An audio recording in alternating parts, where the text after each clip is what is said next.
एक सवाल YouTube के कमेंट सेक्शन में हमारे लिए फैज अहमद ने भेजा है। उनका कहना है कि मार्केट तो ऑल टाइम हाई लेवल्स पर है, लेकिन अदानी ग्रुप ऑफ स्टॉक्स में रिकवरी नहीं दिखाई दी। उनके पास अदानी टोटल गैस के 180 शेयर है, जो उन्होंने 1150 रुपए प्रति शेयर के दाम पर खरीदे थे, और 4 से 5 महीने का उनका टाइम होराइजन है। अदानी टोटल गैस पर राय लेंगे। गौरांग, आपसे पूछना चाहूंगी, क्या राय बनेगी अदानी टोटल गैस और बाकी अदानी ग्रुप स्टॉक्स पर? क्षमा कीजिएगा, प्रश्न पूछेंगे, दोहराएंगे वापस से। अदानी टोटल गैस पर उनका मानना है कि मार्केट में तो रिकवरी दिखी है, ऑल टाइम हाई लेवल्स पर है, लेकिन इलेक्शन के बाद अदानी ग्रुप स्टॉक्स में रिकवरी नहीं दिखी। तो अदानी टोटल गैस के शेयर्स है, उनके पास क्या राय बनेगी? देखिए, पहले तो अडानी समूह की कंपनियों में से लेकर के सिर्फ एकमात्र कंपनी है जहां पर खरीदारी की राय हमारी, वो है एसीसी, सीमेंट बनाने वाली कंपनी।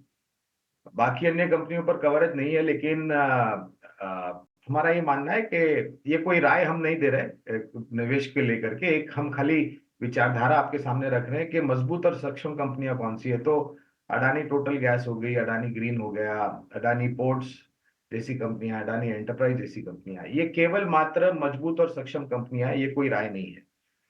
अब रुझान इसके ऊपर इलेक्शन को लेकर के क्यों नहीं आया, ये सोच समझ और विचारधारा जो है, ये सिर्फ इस समूह की कंपनियों के लिए नहीं मैं बात कर रहा, मैं पूरा शेयर बाजार को लेकर के बात करता हूं कि आपको लंबी अवधि की विचारधारा रखनी चाहिए, और खास करके आपको ध्यान रखना चाहिए कंपनी के काम पर, कंपनी के विस्तार योजनाओं पर, कंपनी के नतीजों के ऊपर और कंपनी के मैनेजमेंट के ऊपर कि कितनी सक्षम और मजबूत मैनेजमेंट है। इलेक्शन एक आपको शायद थोड़ा बहुत कारण देता है छोटी मध्यम अवधि के लिए ऊपर नीचे के दायरे देखने के लिए, वो निर्भर करता है इलेक्शन और मतलब चुनाव और चुनाव के नतीजे किस तरीके से आते हैं। सिर्फ एकमात्र चुनाव को लेकर के, चुनाव को नतीजों को लेकर के आपको शेयर बाजार में या किसी भी कंपनी में निवेश नहीं करना चाहिए, बुनियादी तर्क को भी ध्यान में रख करके उस पर ध्यान देना चाहिए। तो ये तमाम बातें जो आपको ध्यान में रखनी चाहिए, बुनियादी बातें हैं, मेरे ख्याल से आपके पूरे निवेश के सफर में आपके काम आएंगी। दर्शक से भी जुड़ते हैं, पटना से मोहम्मद सुल्तान मेरे साथ है। नमस्कार, कैसे हैं आप सर? मैडम बहुत अच्छा हूं, और बहुत बहुत शुक्रिया कि आपने मेरा सवाल अपने शो पर लिया। धन्यवाद अपना सवाल हमें भेजने के लिए। बताइए किन किन स्टॉक्स पे सवाल पूछना चाहते हैं?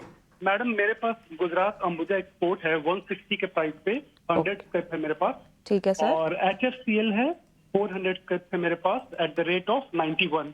मेरा लॉन्ग टर्म व्यू है, अमूमन मैं 4 से 5 साल स्टॉक होल्ड करता हूँ, जब तक कोई कॉर्पोरेट गवर्नेंस या कोई नेगेटिव न्यूज अमूमन किसी में ना आ जाए, मैं होल्ड करता हूँ। मुझे इसके फंडामेंटल जानने के होल्ड कर सकता हूँ, मतलब क्या फ्यूचर है। चलिए, बहुत अच्छा लगा, आप काफी जागरूक निवेशक यहाँ पर सुनने में आ रहे हैं। आपने लंबी अवधि का जिक्र किया और उसके बाद तमाम फैक्टर्स जो कि लंबी अवधि में टिके रहने के लिए ज़रूरी होते हैं, आपने खुद भी बताए हैं। बहरहाल गौरांग के पास जाना चाहूँगी। गौरांग, HFCL में ये मुनाफे में है, 91 इनकी बाइंग प्राइस है। आई थिंक गुजरात अंबुजा में इनकी बाइंग प्राइस 160 है, वहाँ पर शायद इनको लॉस हो रहा है। बताइएगा, नज़रिया लंबा है। नजरिया लंबा है, विचारधारा अच्छी है कविता, ये मेरे ख्याल से बहुत ही जरूरी होती है शेयर बाजार में। लेकिन दिक्कत यह है कि दोनों ही कंपनियों पर हमारी कवरेज नहीं है, तो मैं क्षमा चाहूंगा, हम टिप्पणी नहीं कर पाएंगे यहाँ पर।